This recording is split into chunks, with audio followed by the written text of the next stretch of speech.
Welcome to Tipping Spears with Hannah Becker. Today's conversation promises to be an insightful one with remarkable guests. Whether you're joining us for the first time or you're a regular listener, we're so glad you're here. Our goal is to bring you closer to the innovative leaders and thinkers shaping our future. And today, I am thrilled to welcome General Robert Edmonson. General Edmonson is a senior executive and trusted advisor with more than 33 years of leadership experience managing large, complex global organizations. He brings deep expertise in enterprise IT, cybersecurity, digital modernization, and organizational transformation with a proven ability to align strategy, governance, and performance to drive measurable results.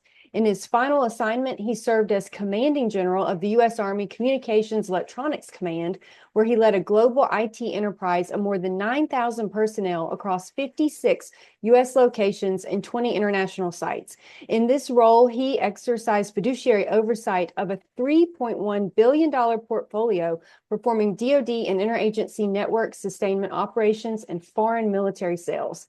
As Chief Information Officer for the U.S. Army Forces Command, he was responsible for network strategy and execution, supporting over 750,000 active duty National Guard and Reserve personnel. And as Commandant of the U.S. Army Signal School, he led the most significant restructuring of the Signal Corps in more than 3 decades, modernizing governance, talent development, and cyber readiness. General Edmonson holds a bachelor's degree in marketing, a master's degree in information resource management, and a master's degree in national security strategy. He has also been awarded an honorary doctorate from his alma mater, Frostburg State University.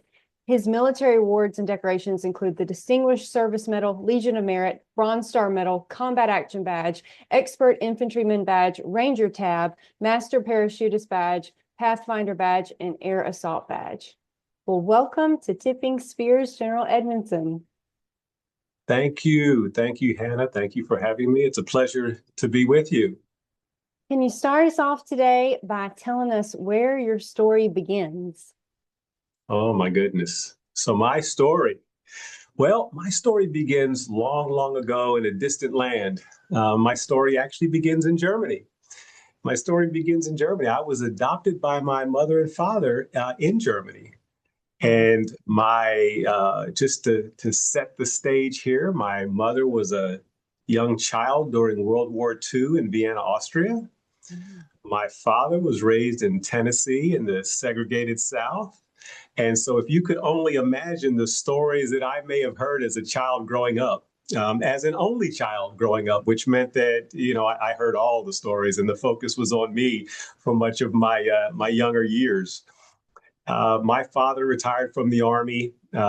We settled in the Northeast, and I was raised as an only child. I was raised as a late bloomer. I was raised as someone that looked a little bit different than many of the other kids in the neighborhood, which really has shaped in large measure the person that I am now. And I was also taught, though, as a child, a few things. 3 key points here from my father. One is there's no substitute for hard work. Number 2, avoid unnecessary debt. And 3, always believe that you belong. Don't take a back seat unless that is the seat you've been assigned. Well, your father sounds like a very wise person. Yes, very wise. So what first sparked your interest in serving in the military? Well, as I mentioned, my father served in the military. Mm-hmm. And so when I think about, the very early years of my life, I've always been around the military. I've always been around the Army. I think I probably am one of those that had an ID card his entire life, right? Early on in my career as a child, my parents or my father, and through his service, allowed me to be an ID card holder. And then in college, I, stumbled my way into ROTC, again, having an ID card. And now, and then serving 33 years in the military. And even as a retiree today, I still have an ID card. So I always thought about the military. I always knew that it was an opportunity. I knew it was an option. I saw what it did for my parents. And again, my mother being a child in Vienna, Austria, and we think back to what was happening in World War II, that was probably not a great scene for her to have to witness, but she did. My father in in the South at that point in time, used the military as an opportunity to step forward, to take his family a step forward. That's exactly what he did. And so I looked at it as one of the ways to do something very similar. And in fact, Hannah, it was probably my senior year in college when I met my to-be wife. And it's about that time that I realized that, well, if I'm going to propose to this young lady and ask her to marry me, I probably need a job. And so I began to take ROTC even more serious at that point in time, so that I could, provide for my wife. She would say yes, she did. And I made my way onto active duty. It's fascinating to kind of hear your journey. The military opens up so many opportunities for folks. I feel like it is one of the most kind of under communicated kind of accelerants or opportunities out there. You're right. And, what you just mentioned about being under-communicated is one of the reasons that I enjoy talking about the military. It's not because of my career. This is something that we normally don't do while we're on active duty, talking about your career. But I don't want that opportunity, the opportunity my father had, the opportunity that I had, I don't want that to be a secret for anyone. I want them to know that it is a viable option for you to have a successful life. I mean, there are lots of ways to be successful in life, but the military is one of those. And to your point, we probably don't communicate it in a way enough that allows people to really understand that it may not necessarily be the Hollywood version of the movies from many, many years ago. It is a professional military force. It is a profession of arms, and it is a professional career that's filled with, millions over time, millions of outstanding people. Yeah. So was there a particular event or person that served as a catalyst for your career? Ooh. So there were several people, far too many to mention right now or to even try to use as examples that played a role and were catalysts in my career. I mean, at Echelon, there were just many, many, and I'm very blessed to have had them in my life to be able to steer me and guide me along the way. But there are two events that I'd like to share with you. One of those events was in college, and it was at the ROTC Advanced Camp. And what that is between your junior and your senior year. That is the camp that you and thousands of other cadets go through, and you all are competing for active duty or competing for a commission. And that's the time when all the universities send their cadets. I went to Fort Bragg, North Carolina, and I competed along with all the other cadets. And at the end of that, I don't know, maybe it was about 5 weeks or so.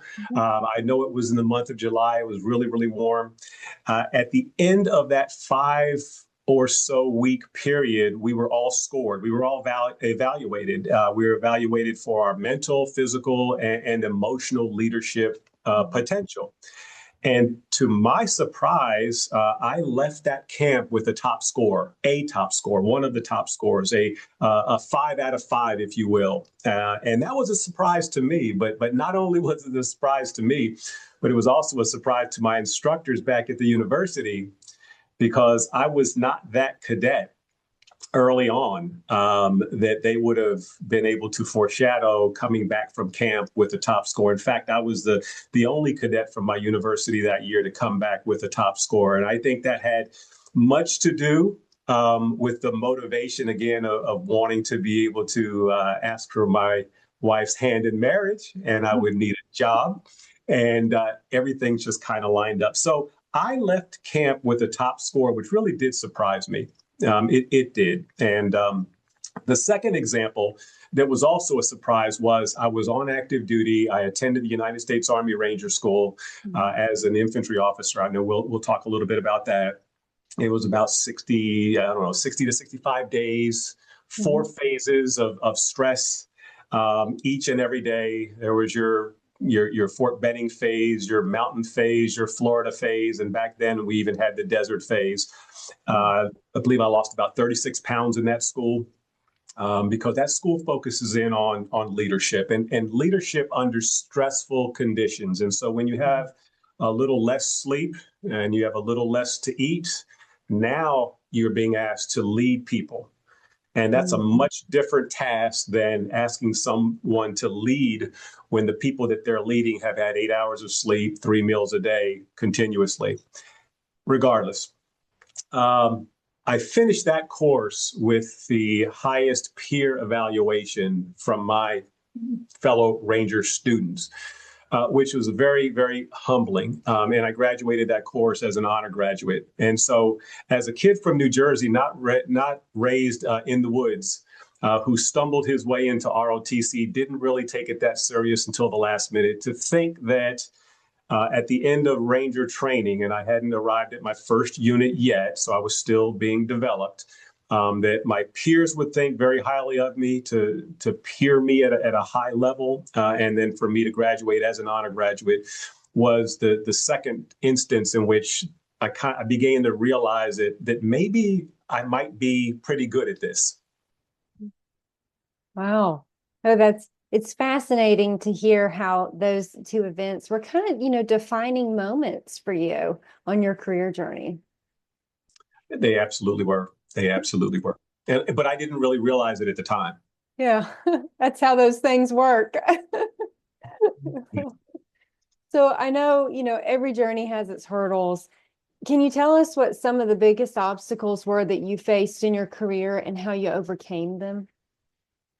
Yes. And so, first of all, life is about overcoming obstacles. Everyone's going to have obstacles placed before them. And sometimes, perhaps those that are the most fortunate are the ones that are able to figure out how to overcome the obstacles. And so I don't want anyone to believe that my career hasn't had obstacles. I only have a short bit of time to share a few of them with you. But before I get into a couple of the examples, there was a supervisor of mine, and I still remember this. I believe I was a young captain, in the mid '90s or something like that. And it was a supervisor that could tell I wasn't too happy one day about something that was happening. I don't know if it was a decision that he had made or a decision that someone had made. And I'm a very type A person, like many of the others that have served in the military.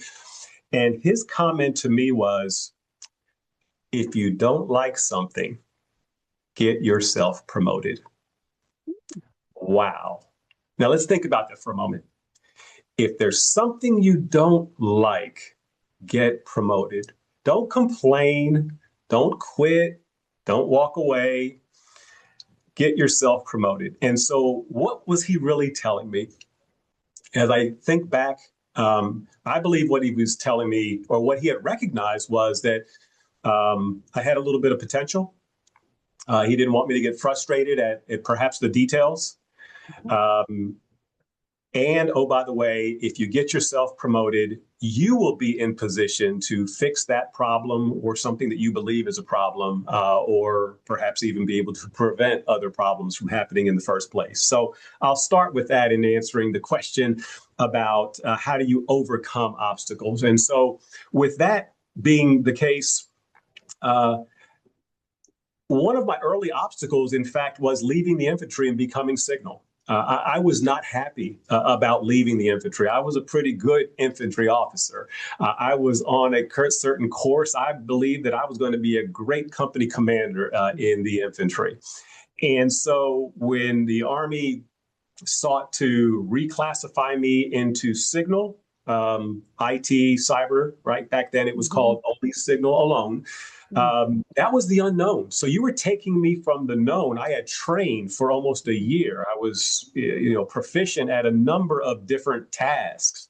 And now you're going to ask me to do something completely different.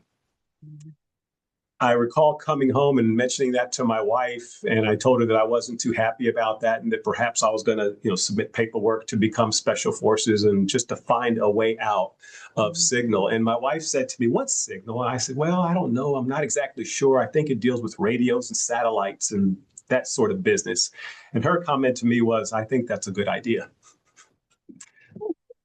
Needless to say, she was right.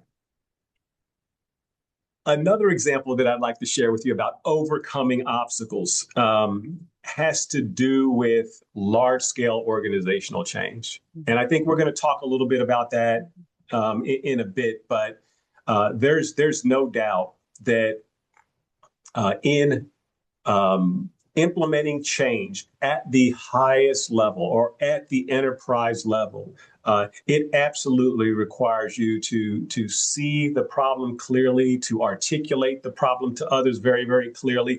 I learned so much more about myself through that process. I learned about how to communicate with other people in ways that would be effective for them, not in ways that are effective for me. But I also learned to keep my eye on the big picture and to play the long game. If what you're doing is right, then regardless of how tall the obstacle is, if what you're doing is right, you will overcome the obstacles and you will get people on your team and you will be able to be successful. Great advice. I wrote down the quote, if you don't like something, get yourself promoted. That's such an amazing kind of anchoring point. And I think it's a perspective that so many of us lose or don't have. So I really appreciate you sharing that with us. Hannah, let me also share with you that the person that said that, I am in contact with him to this day. Oh, wow. He retired from the military, I believe, as a colonel, and I refer to him to this day as sir, which makes Oh, him a little uncomfortable. But just to let the cat out of the bag, those that I've worked for, that I absolutely have respect for, that they taught me something, regardless of where they retired. I still refer to them as sir or ma'am because they poured into me. mhm. that that communicates so much about the value of their investment in you and your commitment to kind of continue developing yourself. And I'm sure you made them very, very proud. Yeah, I hope So, so. so one thing that really stood out to me when we got connected was that your career journey did not start out in cyber. And a lot of folks in tech, they've been at a keyboard since they could toddle around. And so it was so neat to me that you came from the infantry world. Can you tell us how your experiences as an infantry officer impacted your perspective and, approach to IT? Because I think a lot of people don't think those two things have anything in common. Yeah, yeah, yeah. No, I absolutely will. And so, first of all, um, my time as an infantry officer taught me to think about missions and operations and effects and outcomes. And nowhere in my early years of Mhm. development was I placed in a position of having to make binary only decisions. And so when I transferred over to Signal, I kept that thought process, that philosophy, if you will. I never lost that. And truth be told, there were some risky situations. I probably placed myself in a few risky situations because my thought process was not necessarily like all of the other Mhm. IT professionals around me. I couldn't help but always think about what's the purpose of IT? What's the purpose of the network? Um, how are the decisions that we're making today impacting, influencing, reinforcing the edge? Not how well are we reinforcing the enterprise alone, but how is the enterprise reinforcing the edge in a downward fashion?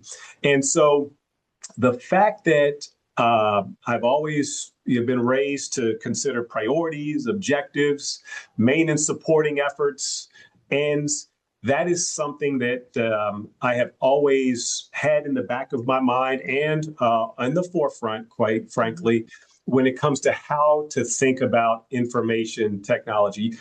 IT does not exist for IT alone. Mhm. IT exists for an outcome, whether that's a military outcome, a corporate outcome, uh, state, local outcome, nonprofit outcome. The purpose of IT is not for IT alone. And so I think that that has really, really helped me throughout the course of my career. It perhaps has created a few obstacles when you're sitting down talking to people with an IT background. We may not necessarily have seen the task exactly the same way, but then the responsibility was then over to me to figure out how to communicate in an effective way to the IT audience in a way that would be beneficial to the user of the IT. Mhm. And so, as an infantry officer, I also learned a bit about what it was that the infantry expected from their IT professionals. Because I had close relationships with infantry leaders, I was able to, throughout the course of my career, so we served alongside one another. And I was able to call them up and reflect and share notes. And what I'm going to share with you now is something that I asked one of the infantry officers probably about 10 years ago, I think, very, very senior military leader. I asked him, I said, what do you expect from your signal or IT officer? What is it that you expect from them? And he gave me these three things. Number one, he said, I expect them to be leaders. I expect them to be able to call the balls and the strikes inside their IT organization. There's a difference between leadership and likership, and I expect them to be leaders. Number two, I expect them to be teammates of that organization that is performing that mission. Teammates that are, if we're meeting at 6:30 in the morning to go on a 12-mile road march that has nothing to do with IT, you're going to be there. Mhm. Teammates that if we're meeting in the evening at a hail and farewell at 7 p.m. downtown just to socialize, it has nothing to do with IT, I expect you to be there as well. And so number two is teammate. And then the third in order is then they expect us to be the expert. So third in line are certifications. Behind being the leader, calling the balls and strikes, being the teammate that they can trust, then they will really care about how deep you understand your craft. All three are expected, but in that order. That's interesting. I think we in the cyber profession, so many people think technical expertise should always be like the one, the kind of the sole goal being pursued. And then if you have time for the other stuff, if that just happens. So your three priorities you shared, I think provide an excellent framework for someone, developing a career in this sector. Yeah. And Hannah, you said it right, where we'll sometimes focus in on the third, Mhm. the certifications, the title. Yes, that is important, and they do expect us to be proficient in our craft. Now, whether we have one certification or 100 certifications, that doesn't matter. What matters is, are you the expert in your craft? Mhm. And of course, that then again comes behind the other two. So I don't Mhm. want to um, dissuade people from seeking more professional development. There's no substitute to professional development. There's no substitute to continuing to reinforce your career and to remain a lifelong learner. But to your point, it needs to be placed in context and perhaps third in order behind the other two. So leading modernization efforts inside large bureaucratic organizations, we all know is not easy. What principles have guided your approach to change management? And what practical advice would you give leaders who are trying to modernize these large, bureaucratic enterprises, these cruise ships that you're trying to, get turned to go another direction? Yeah, yeah. First of all, This is driving enterprise level change, driving modernization change is more about the art than it is the science. Now, it's a combination of the two, but it's more about the art. And again, sometimes as IT professionals, we can focus in on the science, and the science is telling me that this is what I ought to do. And we miss then, the art of driving change. And perhaps one of the most important factors to consider when you're driving large scale change is personal commitment. You need to really believe in the change that you're driving. You need to not hesitate when it comes to the purpose of the change and the ability to share with everyone freely the advantages of the change. Because you will be challenged as you implement change. And that's fine. I mean, I've got no issues with being challenged. I mean, quite frankly, I want to be challenged. I want to be challenged because I actually might find that there's a better way to do something. And it's not just my way. And so challenge is not bad, but you need to focus in on your personal commitment, believing in the change. People can feel whether you believe it or whether you don't. Mm-hmm. Yeah. Number two, I thought in driving enterprise change, establishing accountability in all directions was very, very important. And so what do I mean by that? It's easy to establish accountability down for those that work for you. You're going to have certain expectations and milestones. That's fair. But there's also the accountability upwards. And so a technique that I would use is I would work with those that are in position above me to make them aware of what we're doing and give them ways to hold me accountable, give them ways to hold us accountable. And so as you're driving change, which doesn't happen overnight, you now then will have from the bottom, you've established a level of accountability. Upwards, you now have people that are holding you and those around you accountable. And I'm thinking primarily of large bureaucratic organizations right now. And so now, if I reach to those that are above and explain the advantages of the change to them, they will, in an unemotional way, see that this is a good idea. And they then will seek to find their opportunities to help. And I found that to be a useful tool in calibrating us over time. And then establishing accountability with my peers and with those that are also going to be affected. And so we would create an environment where there would be 360 degrees of accountability. And the benefit of the 360 degrees of accountability is in part, and I'm convinced, I've experienced that about 1/3 of the team, when you want to move in a direction and drive change, about 1/3 of the team is absolutely going to be on your team. They're going to follow you, Hannah, regardless of where you're going. Then there's going to be 1/3 of the team that perhaps does not want to follow because they're going to immediately become they're too closely associated with the change, and they'll look at it from a personal perspective, not a greater perspective. And so they'll resist, whether they know it or not. And then there's the 1/3 in the middle who are watching very, very carefully. That's the third that I really went after as a leader when I was driving change, knowing that 1/3 are going to be on the team, knowing that 1/3 are really going to somewhat resist, really not be too comfortable with shifting from copper wire to IP to cloud. That third in the middle, if I can sway that third and lead, better yet, lead that third in the direction that we're going, what's going to happen then is 1/3 is going to become 2/3. And of that final third, I'm probably going to get about half of that final third, and they're going to move over as well. And I'm going to have the vast majority of the organization on board, moving in a direction that is for the greater good.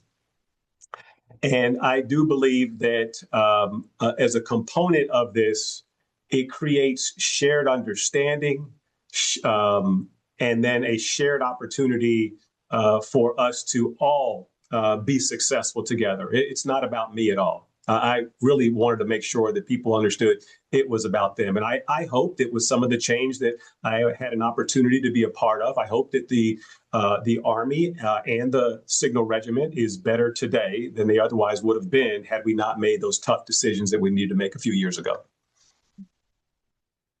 Well, how has your leadership philosophy evolved as you went from, tactical command to enterprise level responsibilities?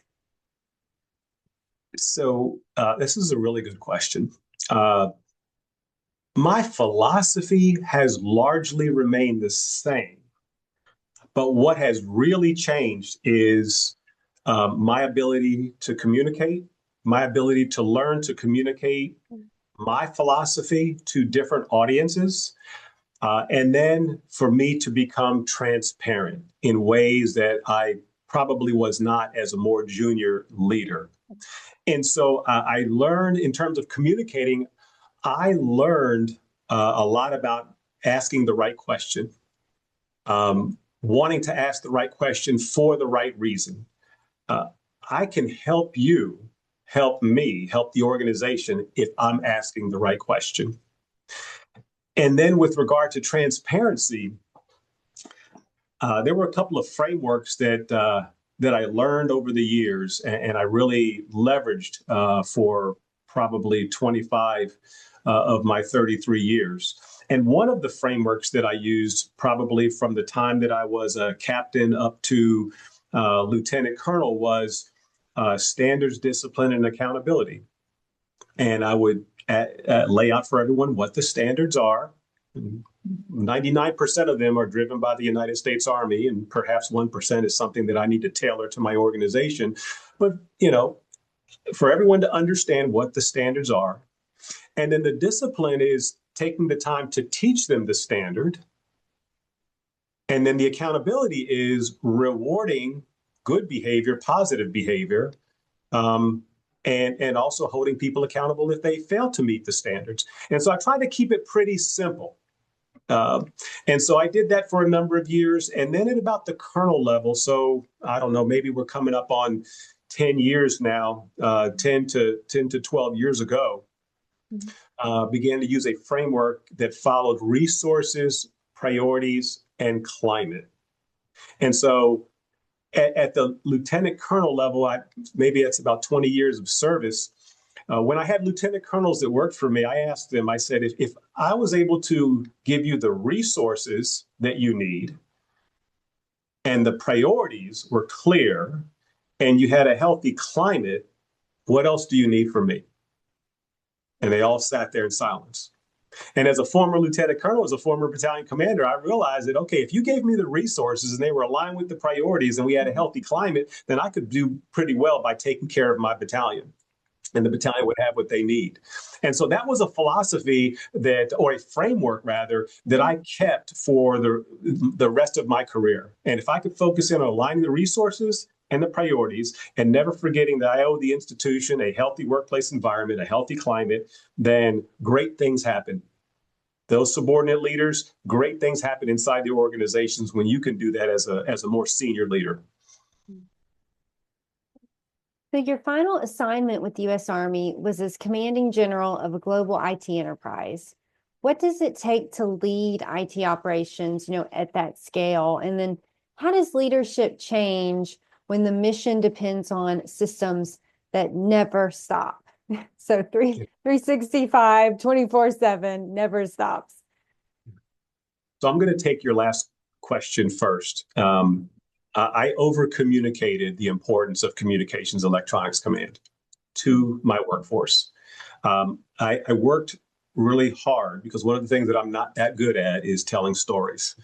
But I worked really, really hard at sharing vignettes with my workforce as often as I could about the work that they're doing and the impact that they're having on the Army, on the nation. And then I would remind them that the work that they're doing in large measure is in direct support of the nation's sons and daughters. that did nothing more than volunteer to join the military. And that we at the enterprise level owe them the best C5ISR support imaginable. And so I tugged a little bit at their heartstrings, but I was honest. And so I thought that I would use that as a way to connect leaders in the States, senior leaders in the States, or senior leaders around the globe to the purpose, to the edge, to the tactical edge, and to the soldier. So when it comes to leading in a large organization, again, in terms of transparency, I laid out a clear battle rhythm of meetings. So that way everyone would understand when meetings are happening, why those meetings are happening, what are the desired outcomes of those meetings, and who should have the meeting before the meeting so that you come to the meetings prepared.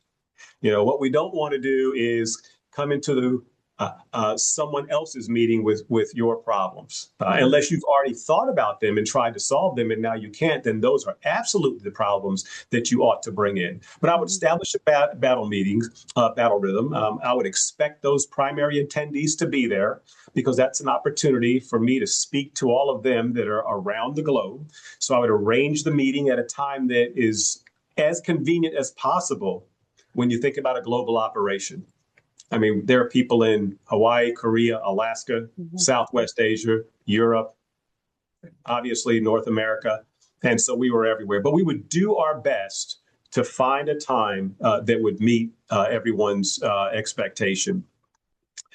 I would also go out of the way to work with the leadership team to generate measures of success. Measures of success, the key word being measures. Motion does not equal work all the time. And so I wanted us to focus in on the work that needed to be done to create the measures of success against the work that needed to be done. And I learned as a lifelong learner, I learned a great deal in my last assignment. We found times in which we were discussing measures that were not work. And so that was wonderful. That was eye-opening, actually, to see that. And we began to then align ourselves and ask, okay, did we miss that is work? You're talking about measures, but is that really work? And there are times in which we found that there was work that was happening in organizations around the globe that we were not aware of that was work. Well, we also found that there was motion happening in some places that was not work. And then it's my responsibility to align, again, the resources with the priorities and the climate, doing this in a transparent way so as to not offend anyone, because this didn't mean that anyone was being nefarious in their work or they were untrained. That wasn't the case at all. That's why leadership exists, to be able to make these adjustments from time to time. And then I think I also mentioned cultivating the healthy workplace environment. That was very important as well. If you have a healthy workplace environment, that doesn't mean that handing out candy to people. That's not how I did business. But I was fair and I was transparent, and I found that again that 1/3, 1/3, 1/3. That at the end of the day, there was no doubt the vast majority of the people, if you treat them fairly and you're transparent with them, they're going to do great things. And it's your description provides such a great perspective of kind of, that 30,000-foot view with the responsibility of, taking care of this organization, including making sure, the work is related to the mission. It has measurable outcomes. It's not just activity. And I think that's something, a lot of times people kind of get in the weeds, way down, kind of microscopic view. They can just see 3 feet around them, not that good perspective that you so eloquently described. So thank you for that. Hannah, I've got to share with you also. There was a senior Army leader years ago that he said, don't confuse what you're for with what you do. And he held up his notebook and he said, "Here's my notebook. Everyone has a notebook. This is what you're doing, but don't forget what you're for, because you can find yourself, to your point about the weeds, you can find yourself just doing things day in and day out, month in, month out, in, year out. And you fail to realize that, wait a second, is that really what we're for? Or is that just something that we've been doing for, many, many years?" Yeah, no, that's a great example.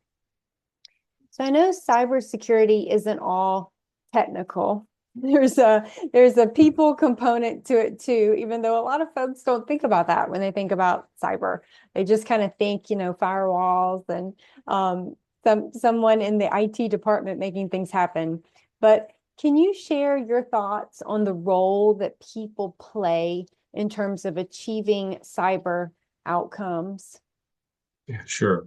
First of all, cybersecurity is people business. Mhm. The reason that cybersecurity exists, probably like the reason that the network exists, is for people. That is the purpose.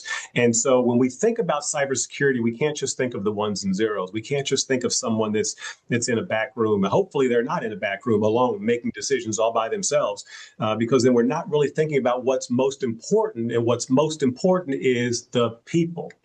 If the people were not important, then we wouldn't even be talking about cybersecurity today. So when I think about cybersecurity, when I think about the people component, I almost have to go back to my time as an infantry officer. Cybersecurity is a mission. Cybersecurity is a mission, no different than attack, defend, build, sell, provide, market. It is a mission. And it's incredibly important that we remember that it is a mission. And because it is a mission and it does involve people, there's a lot of human interaction that has to take place. And that human interaction allows you to balance speed versus security, as an example. So cybersecurity, by definition, is security. With no cybersecurity, you're going to have great speed, but you're going to have no security.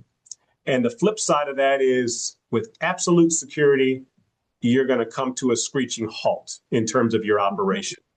And so the people are the ones that are able to balance the level of cybersecurity that is necessary. You can't take risk to zero, but you can mitigate it. But there are times in which we may find ourselves unintentionally, as cybersecurity experts, unintentionally attempting to bring risk to zero. And if it is a mission, which it is, and the leadership understands that it's a mission, then there's not an expectation that you're going to be required to bring cybersecurity or the risk to zero. And if it's a mission, then you'll have a seat at the table. You'll be able to discuss the mission with the leaders, the ones that understand IT, the ones that don't understand IT. Quite frankly, I probably spent more time with those that don't understand IT, that were the resource providers, explaining to them what we're doing, to hear their side, so that we could then commit resources to the right cybersecurity platforms. And so you've got to be able to balance risk versus reward, speed and security. And only people can do that. People that understand the mission. Yeah, that's a great perspective. I agree. I think a lot of folks, they think, okay, security is the goal, which means our technology to truly take, security or risk to zero, our tech wouldn't hardly be functional. We couldn't communicate with each other. We'd have to disconnect to have that level of security. So you provided just a great description of that. I know, many organizations, they equate strong CIOs with deep technical expertise. From your experience, what leadership capabilities matter most for senior IT and cyber leaders? And what gaps are you seeing in technology professionals as they move into that executive role with executive level responsibilities? Yeah. I think the key word that you just, or the key words you mentioned, matter most, and then move into executive responsibilities. It's the CIO role, in my opinion, at the executive level is much different than the role of those that are managing the network on a day-to-day basis, those that are conducting network operations on a day-to-day basis, those that are providing and delivering cybersecurity on a day-to-day basis, you know, creating the platforms that will embrace AI and ML. Mhm. Your leaders, though, what matters most, again, and this would be no surprise, is once you've made that that leap into the executive role, it is imperative that you understand the mission. It is imperative that you assimilate yourself and your mind and your technical background, assimilate all of that into the organization that you are working for, into the organization that you are supporting. And so when I found myself as a CIO inside an Intel organization, it was my responsibility to assimilate into that Intel organization, to understand their mission, understand their purpose, understand what the CEO, the commanding general of that organization, understand what that individual was charged to do. Not their responsibility to understand my role. It was my responsibility to understand their role. And so I think that's key, the ability to understand the mission, assimilate into the organization. That then allows you to, I think, in a much better way, assess risk, because again, you can't bring risk to zero. There's a theme here. You can't bring risk to zero. But if you are on that team, you understand the mission, you've assimilated into that organization, you're in a much better position as a CIO to think about not only today, which is perhaps what you have been doing until you made the leap into the executive role, but now you're thinking about tomorrow. Mm-hmm. And so you've got to be able to balance the demands of today, well, as an executive, also while not, taking your eye off of where to apply resources tomorrow. When we look at the mission, what are the new technologies that are coming about? Are we in position to leverage those, adopt those new technologies? If not, then what do we need to do? Much of this has not a lot to do with today. It has to do with a transition from today to tomorrow. And that executive has got to understand where the organization is headed tomorrow. So back to being on that team, back to understanding the role of that commander, that CEO. You are the CIO, you're not the CEO. Where's the CEO headed? And then for you to go ahead and be able to chart the direction. Change management. So prior to being an executive, perhaps you didn't have to drive change. Perhaps you were the recipient of change. You were directed to change. Well, now as an executive, you're the one that's expected to get people off of the old platforms and onto the new platforms. I mean, if I could only imagine if we were still on some of the older systems. You and I, we're on Zoom today. There were some others. I'm not going to mention them because I don't want to cause any issues with trademark or what have you.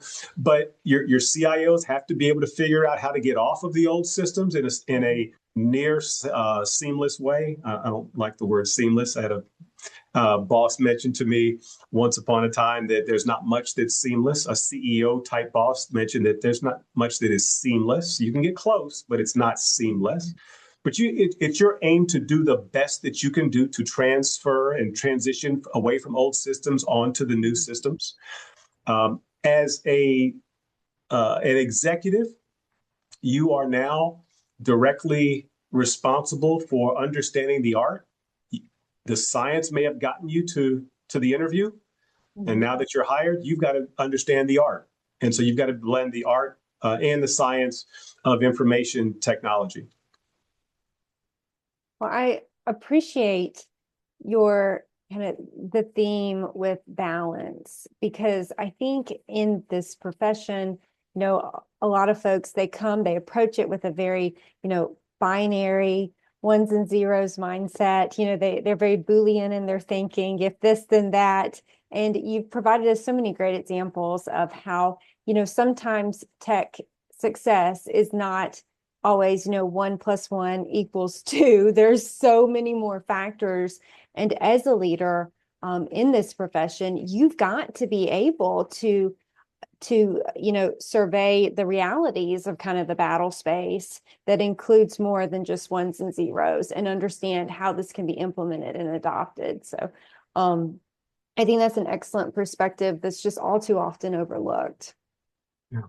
I like the way you put the if then, because we are very comfortable. I'm saying we because I'm comfortable in the if then world, Mhm. but that's not the real world. I'm right there with you.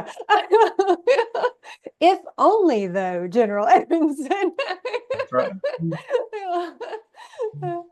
So, what should organizations be prioritizing to develop the cyber workforce that we need for our future?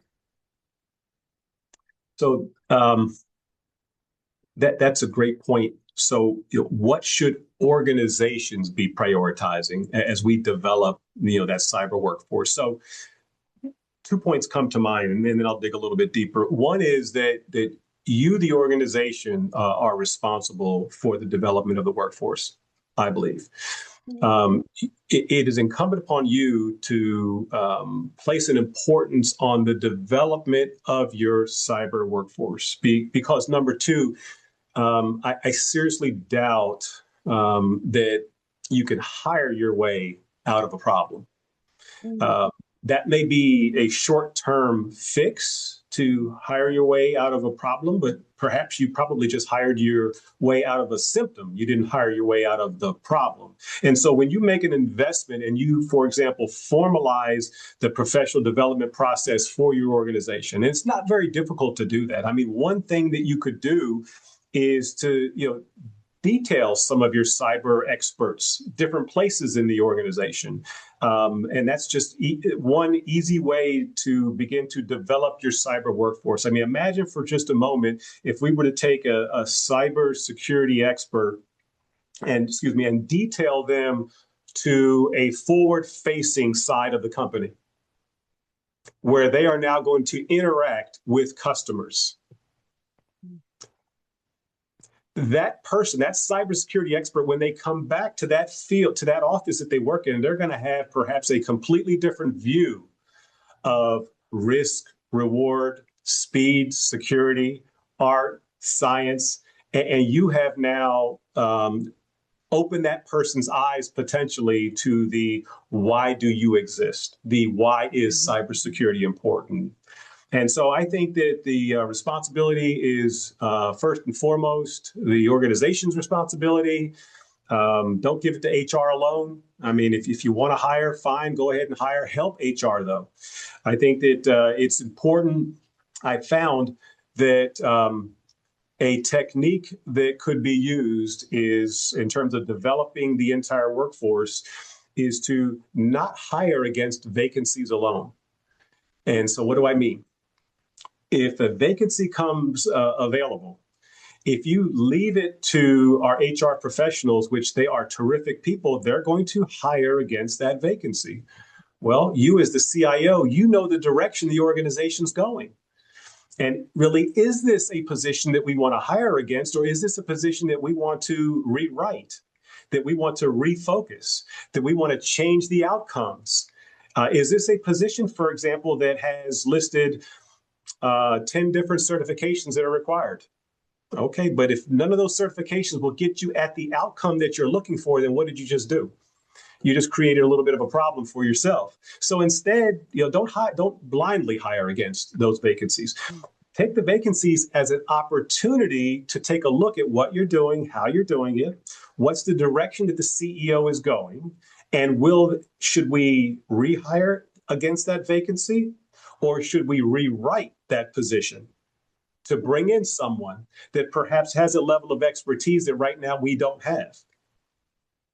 That's just a couple of thoughts that come to mind with regard to, ways to upskill your workforce. Look internal, formalize the process, hire when you do hire, ensure that the job advertisement and the duty description, the position description, are written in such a way that give you that will achieve better the outcome that the organization really is looking for.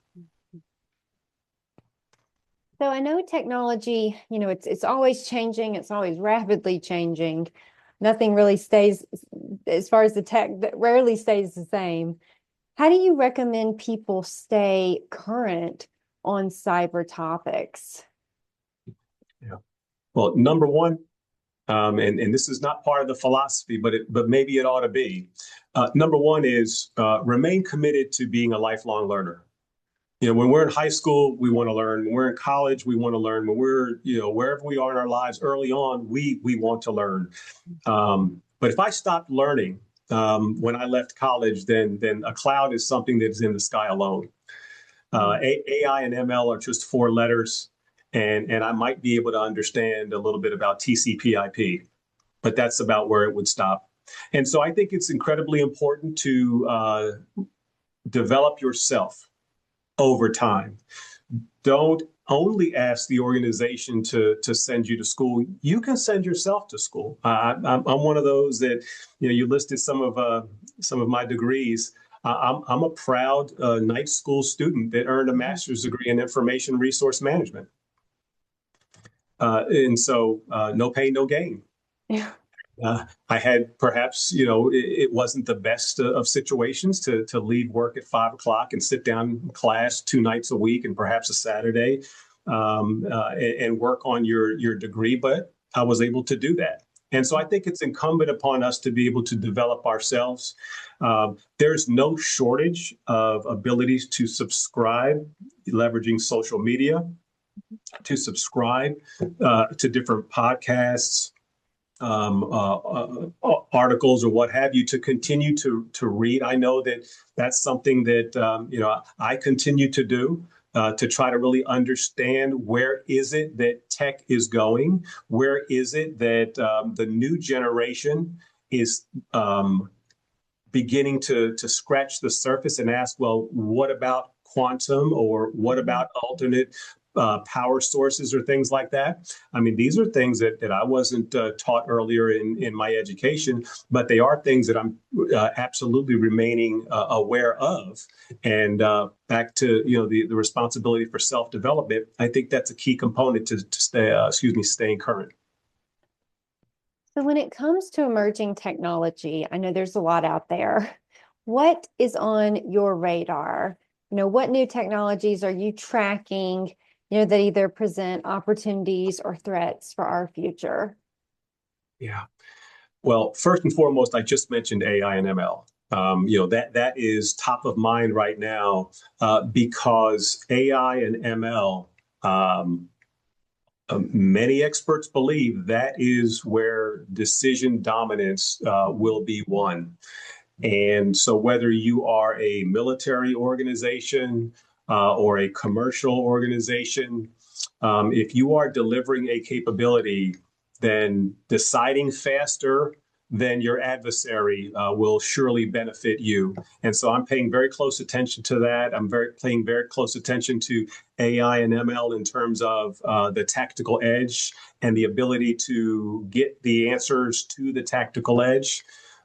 So with regard to the tactical edge, mesh networks are something that's pretty high on the list today, because it's one thing to have an infrastructure that allows, you and I are sitting behind our computers today.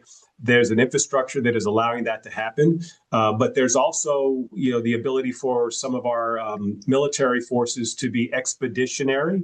And so we need to think about a mesh network for them. Or if you're into the commercial sector, sales or anything at all like that where your employees that are delivering for you are not going to be connected to the infrastructure. Again, just thinking through this mesh network like technology, I think that's something that's pretty important.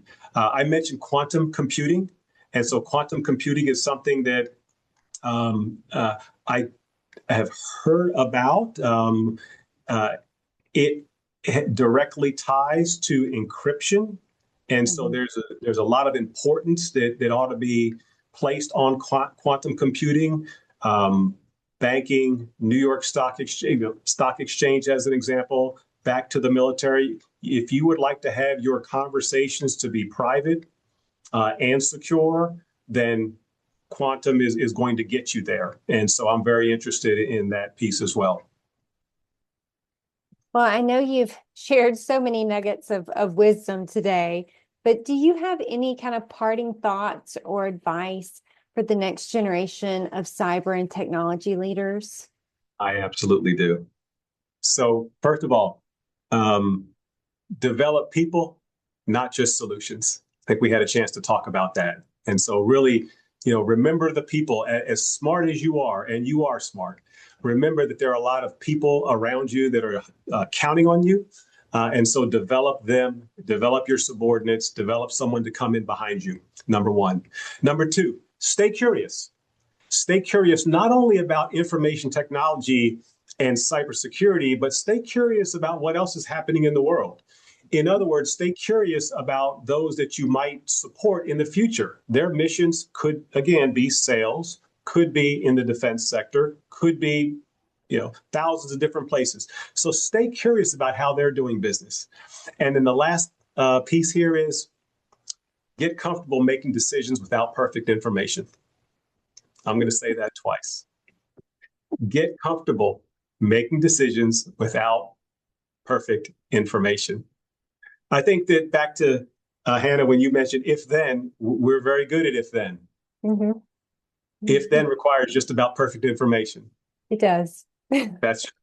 But as we all know, that's not how the rest of the world operates. And so it's up to us to assimilate into the rest of the world. Don't live on your own little island looking for perfect information. Go ahead and get out. Be comfortable making decisions without perfect information. Do your best, and you'll be just fine. Well, thank you so much, General Edmonson, for coming on the podcast and sharing your insights and experiences today. I agree with your wife. I think moving to Signal was a really good move, and we're glad you. I'll let her know you said that. We're so glad you did. So, I know your contributions have impacted so many, not just in our own nation, but around the world. So, thank you so much. Thank you. Thank you. And to our listeners, thank you for tuning into this episode of Tipping Spears. I hope this conversation has sparked new ideas and challenged the way you think about our future. Don't forget to subscribe to the podcast, and we'll catch you next time with another exciting guest.